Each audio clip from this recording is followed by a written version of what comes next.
¿Sabes cuántas naciones hay hoy en el mundo? 193. 193 países con nombres, banderas, idiomas, historias. Fronteras que se han dibujado, borrado y vuelto a dibujar durante siglos.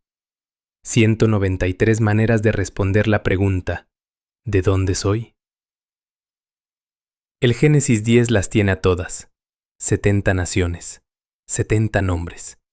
Todos los hijos, nietos y bisnietos de un solo hombre que salió del arca con su familia y sus animales, cuando las aguas bajaron.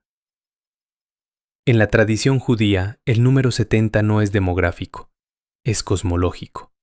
70 lenguas, 70 maneras de nombrar la realidad, 70 puertas hacia el mismo misterio. Pero lo que el texto propone, si se lee en profundidad, es algo que ningún mapa político puede contener. Que la dispersión de los pueblos no es el fracaso de la unidad, es la condición de la plenitud.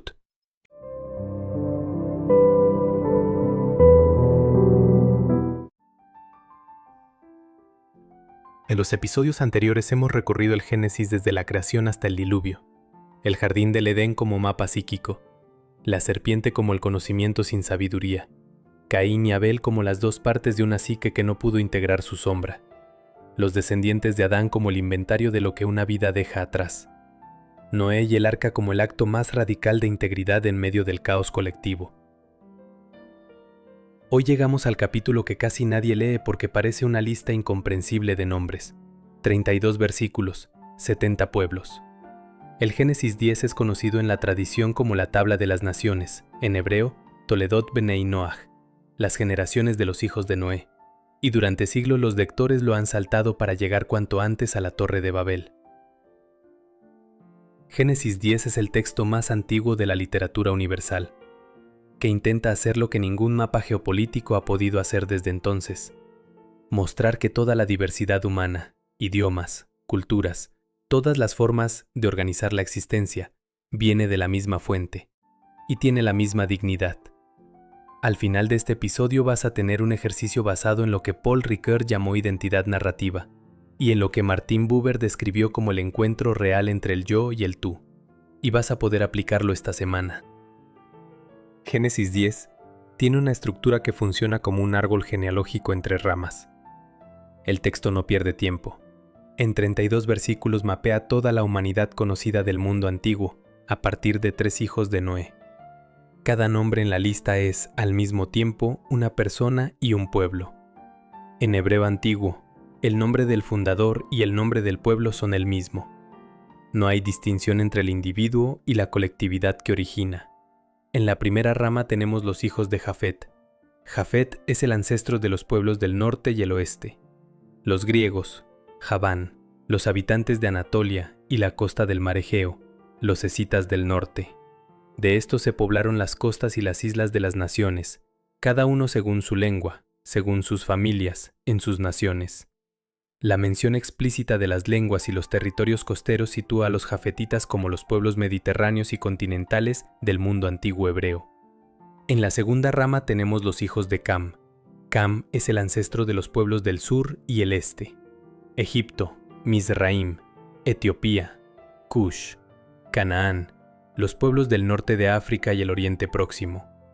Esta es la genealogía más extensa del capítulo y la que más tensión contiene. Nimrod, bisnieto de Noé a través de Cam, aparece como el primer rey mencionado en la Biblia, el constructor de las primeras ciudades y el primer gran cazador. El texto lo llama el primer poderoso en la tierra, y las ciudades que funda incluyen Babel, Nínive y otras que la tradición posterior asociará con el poder imperial y la idolatría. La semilla del capítulo 11 ya está aquí. En la tercera rama tenemos los hijos de Sem. Sem es el ancestro de los pueblos semitas, los hebreos, los arameos, los árabes, los asirios. El texto introduce a Sem con una frase que en la tradición rabínica tiene un peso enorme: hermano mayor de Jafet. La tradición convierte esta frase en la fuente del Shem, el nombre, como categoría de dignidad y bendición. De Sem vendrá Neber, el ancestro de los hebreos, cuyo nombre da origen al gentilicio hebreo, y de Heber vendrán dos caminos: el de Peleg, en cuyo tiempo se dividió la tierra, y el de Joctán, padre de los pueblos del sur de Arabia. El versículo 32, que cierra el capítulo, es la frase más importante de todas.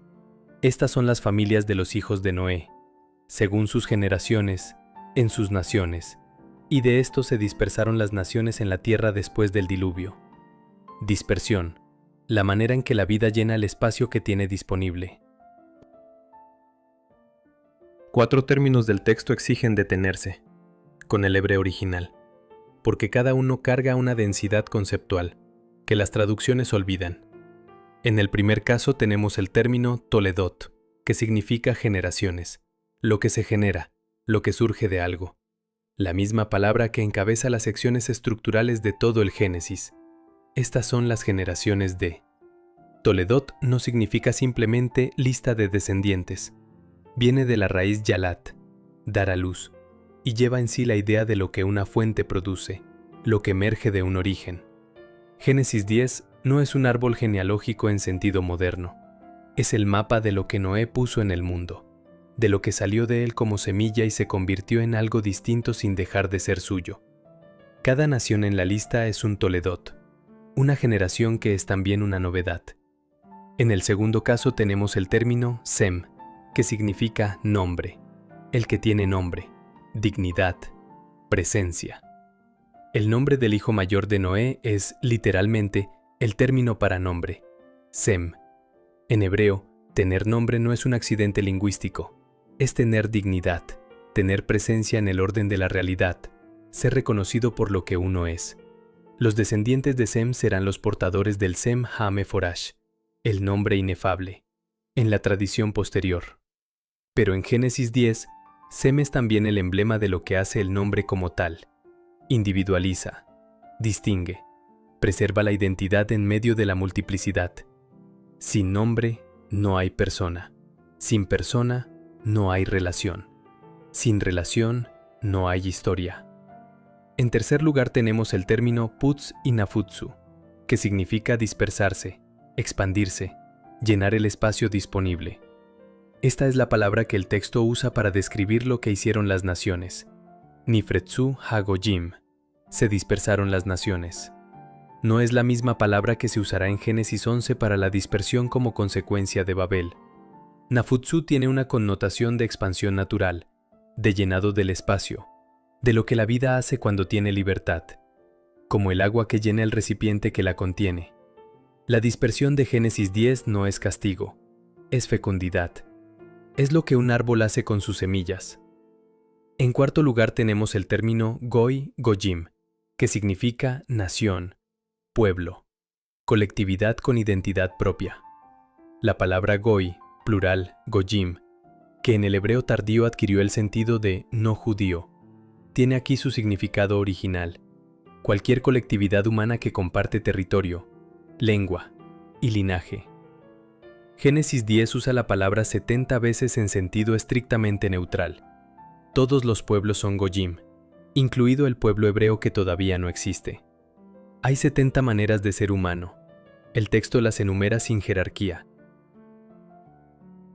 Génesis 10 contiene 2 movimientos que son complementarios: la dispersión como fecundidad natural y Nimrod como la tentación de revertirla.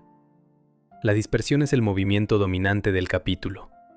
Cada línea del texto repite la misma fórmula, según sus familias, según sus lenguas, en sus territorios, en sus naciones. La diferencia no es un defecto del orden creado, es su expresión más plena. El texto de la creación había dicho que todo lo que Dios hizo era bueno. La diversidad de los pueblos es la consecuencia directa de esa bondad.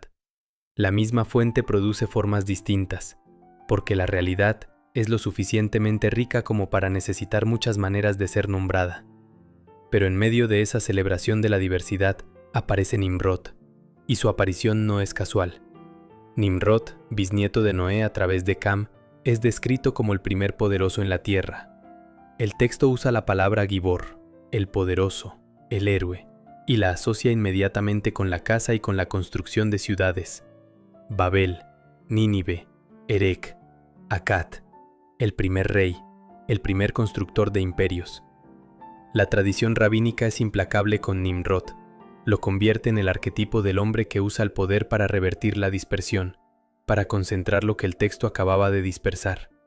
La construcción de la Torre de Babel es el proyecto de Nimrod, reunir lo que el orden de la creación había liberado, centralizar lo que la vida había diversificado, poner un nombre propio sobre todos los nombres. Lo que Génesis 10 diagnostica a través de Nimrod no es la maldad del poder en sí, es la maldad del poder que no tolera la diferencia, que convierte la unidad en uniformidad, que necesita que todos hablen el mismo idioma, no para comunicarse mejor, sino para que nadie pueda decir algo que el centro no pueda controlar. Arendt ya formuló esto en el siglo XX. Génesis 10 lo propone narrativamente 3 milenios antes. La pluralidad no es el problema de la condición humana, es su condición de posibilidad. Sin ella, no hay acción. Sin acción, no hay historia. Y sin historia, no hay posibilidad de que nada nuevo ocurra jamás. Veamos una perspectiva diferente de Génesis 10, desde ángulos diferentes al bíblico, y que se complementan con gran precisión.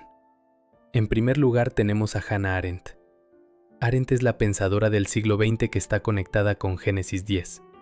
En la condición humana, Arendt distingue 3 actividades humanas fundamentales: labor, trabajo y acción. La acción, la esfera política, la capacidad de iniciar algo nuevo, solo es posible en la pluralidad. Si todos fueran idénticos, la acción no tendría sentido. Bastaría con que uno actuara y todos los demás lo replicaran. Es porque somos distintos, porque cada uno tiene una perspectiva que ningún otro puede tener completamente, que la política existe, que el diálogo existe, que la historia existe. Génesis 10 es, en la lectura arendtiana, el texto fundacional de la condición política humana, el momento en que la humanidad se hace plural y por lo tanto capaz de acción genuina. Nimrod, el que intenta revertir esa pluralidad, no es el antagonista de una historia religiosa, es el enemigo de la condición política del ser humano. En segundo lugar tenemos a Claude Lévi-Strauss, que dedicó su vida intelectual a demostrar algo que el pensamiento occidental tardó siglos en aceptar: que no hay culturas superiores e inferiores, que el pensamiento mítico, el de las culturas primitivas que la modernidad despreciaba, es tan sofisticado, tan coherente internamente, tan capaz de dar cuenta de la realidad, como el pensamiento científico. La diferencia es el método, no la capacidad. En Raza e Historia, Lévi-Strauss lo formuló directamente: la diversidad cultural es para la humanidad lo que la diversidad biológica es para los ecosistemas, una condición de supervivencia, una fuente de resiliencia. Cuando una cultura desaparece, no solo se pierde un idioma o una costumbre, se pierde una manera de hacer preguntas que ninguna otra cultura estaba haciendo. Génesis 10, con sus 70 naciones y sus 70 lenguas, es la formulación más antigua de este principio. Cada goy lleva una manera de nombrar el mundo, que ningún otro goy puede reemplazar. En tercer lugar tenemos a Martin Buber, que propuso en Yo y Tú una distinción que reorganiza toda la ética humana. La diferencia entre tratar al otro como un tú, como un ser completo, irreductible, que no puede ser completamente comprendido ni poseído, y tratarlo como un ello, como un objeto, un instrumento, algo que puede ser catalogado, usado y descartado. Génesis 10, según Martin Buber, es el texto que establece la condición de posibilidad para el encuentro yo-tú a escala colectiva. Cada nación en la lista tiene un nombre, no un número, ni una categoría, sino un nombre. Y en la teología del nombre que Buber desarrolló a partir del hebreo bíblico, el nombre es el reconocimiento de la irrepetibilidad. Nimrod, que construye Babel para homogeneizar lo que Génesis 10 había individuado, es el proyecto de convertir todos los tú en ello, de quitarle el nombre a cada pueblo y darle a todos el mismo. Por último tenemos a Paul Ricoeur, que propuso que la identidad personal y colectiva no es una esencia fija sino una narrativa. Lo que somos es el relato que podemos contar sobre nosotros mismos, que integra tanto la permanencia, lo que nos hace reconocibles a lo largo del tiempo, como el cambio, lo que nos ha transformado y lo que todavía no hemos llegado a ser. Génesis 10 es, en la lectura ricoeuriana, la narración fundacional de 70 identidades narrativas. Cada pueblo tiene un nombre, y ese nombre es el inicio de una historia. El texto no dice quiénes son esos pueblos en su plenitud, dice de dónde vienen y en qué dirección se mueven. El Toledot no es un inventario de lo que existe, sino la primera frase de relatos que todavía no han terminado. La identidad como origen y como promesa, no como posesión. Todos convergen en un elemento común. Génesis 10 es la afirmación más antigua y radical de que la diversidad humana no es un accidente histórico, ni un problema político. Es la condición de posibilidad de todo lo que llamamos humanidad. ¿De qué forma podemos aplicar la enseñanza de Génesis 10 a la vida cotidiana? Lo veremos a través de 3 ejemplos.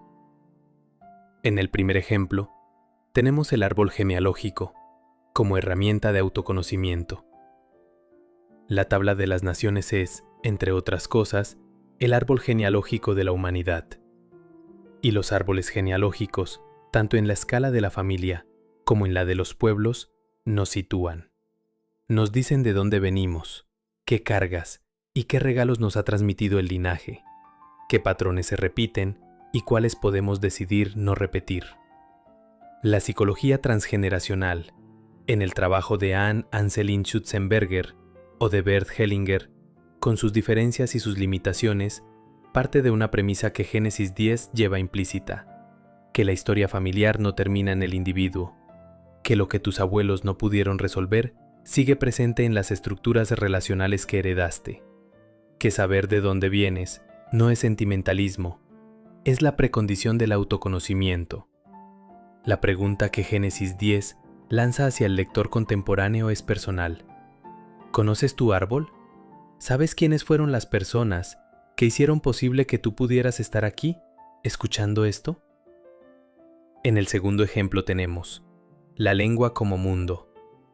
Génesis 10 menciona explícitamente las lenguas como uno de los criterios que definen a cada pueblo, según sus lenguas, según sus familias, en sus territorios. No es un detalle menor. En la filosofía del lenguaje del siglo XX, desde Wittgenstein hasta Steiner, la lengua no es solo un código de comunicación, es una forma de habitar el mundo. Los límites de mi lenguaje son los límites de mi mundo, dijo Wittgenstein. Y Steiner añadió, cada idioma es una ventana hacia una realidad, que desde ninguna otra ventana puede verse exactamente igual. Lo que Génesis 10 afirma con sus 70 lenguas es que hay 70 maneras de habitar el mundo que son irreductibles entre sí, no mejores ni peores, distintas, y que la pérdida de una lengua, como la pérdida de una especie biológica, empobrece el mundo de maneras que no siempre podemos anticipar, hasta que ya es demasiado tarde. En tercer lugar tenemos el nombre como acto político. Génesis 10 nombra. Esa es su acción principal.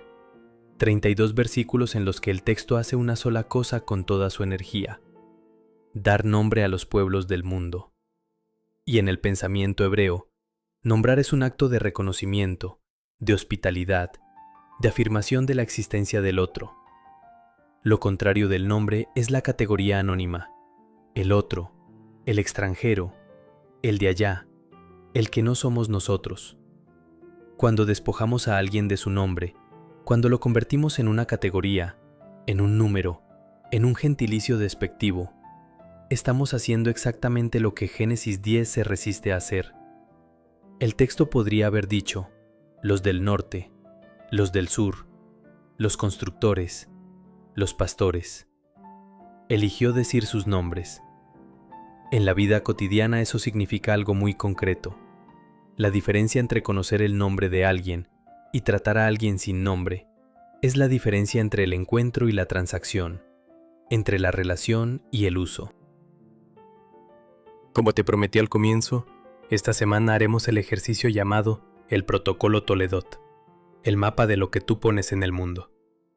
En primer lugar, nombra tu árbol. El Toledot comienza siempre con el mismo gesto, nombrar el origen. Este paso pide que escribas los nombres de las 3 personas, vivas o muertas, cuya existencia hizo posible la tuya de manera más directa. Y junto a cada nombre, una sola cosa que sabes de ellos. Un rasgo, una historia, un gesto que has heredado sin pedirlo.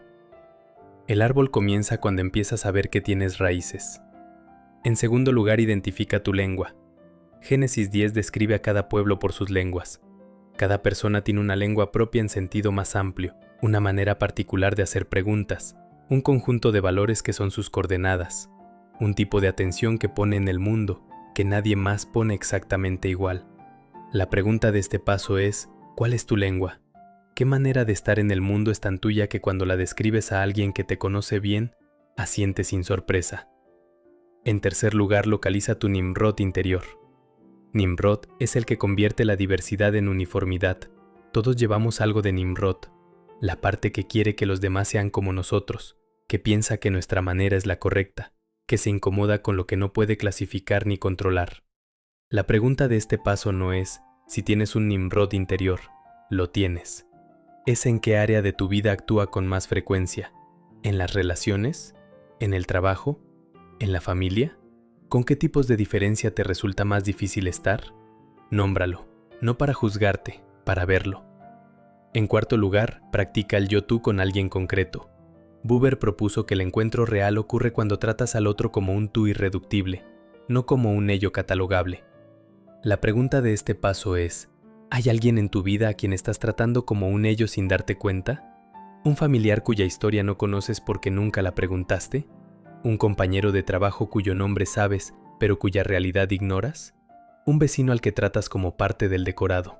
Esta semana, elige a una de esas personas y hazle una pregunta que genuinamente no sabes la respuesta. El encuentro yo-tú empieza con una pregunta que no tiene respuesta predeterminada. En último lugar, define tu Toledot, lo que quieres poner en el mundo. El último paso es el más exigente. El Toledot de Noé son los pueblos del mundo. Tu Toledot es lo que dejas en el mundo, cuando ya no estés. Se trata de lo que estás generando ahora, esta semana, en las personas que te rodean. La pregunta de este paso es, ¿qué están recibiendo de ti las personas más cercanas? ¿Qué patrones, qué maneras de relacionarse, qué formas de ver la realidad? Y si pudieras elegir con más conciencia, ¿qué quieres que sea tu Toledot real? Escribe una frase, una, concreta. Por tanto tenemos que Génesis 10 es la afirmación más antigua y más radical de tres realidades, que el ser humano necesita escuchar en cualquier época. La primera es que la diversidad no es el problema de la condición humana, es su condición de posibilidad. El mundo no sería más rico con una sola lengua, una sola cultura, una sola manera de nombrar la realidad. Sería infinitamente más pobre. Los 70 pueblos de Génesis 10 no son 70 versiones imperfectas de la misma cosa, son 70 puertas hacia un misterio, que ninguna de ellas puede agotar sola. La segunda es que el nombre es el gesto político más fundamental que existe. Antes que cualquier ley, antes que cualquier institución, antes que cualquier sistema de gobierno, está el nombre. El reconocimiento de que este ser frente a mí es irreductible, tiene una historia, tiene una dignidad que no depende de si me resulta útil o cómodo o familiar. Génesis 10 nombra a 70 pueblos. Eso es una declaración. La tercera es que el Toledot de Noé sigue abierto. La genealogía de Génesis 10 continúa en cada persona que ha vivido desde entonces. En ti. Lo que el texto propone es que eres el último eslabón de una cadena que viene de muy lejos, y que lo que hagas con ese eslabón determinará qué eslabones vienen después. En el próximo episodio llegamos al relato de la Torre de Babel, y vamos a ver algo que el texto esconde en un detalle, que la confusión de las lenguas en Génesis 11 no contradice la celebración de las lenguas en Génesis 10. La pluralidad del capítulo 10 era el Toledot de la creación. La confusión del capítulo 11 es el Toledot del poder que no tolera la diferencia. Y la pregunta que vamos a responder es, ¿cuándo deja la unidad de ser una condición de la relación y se convierte en una herramienta de control? Si este episodio te abrió algo, suscríbete. Esta serie va capítulo por capítulo, sin saltarse nada, sin simplificar nada. Y en los comentarios cuéntame, ¿cuál es el nombre del árbol que te precedió? No el relato completo, solo un nombre, una persona de tu linaje que hizo posible que tú estuvieras aquí. Escríbelo, porque nombrarlo es ya empezar a conocerlo. Te leo en los comentarios.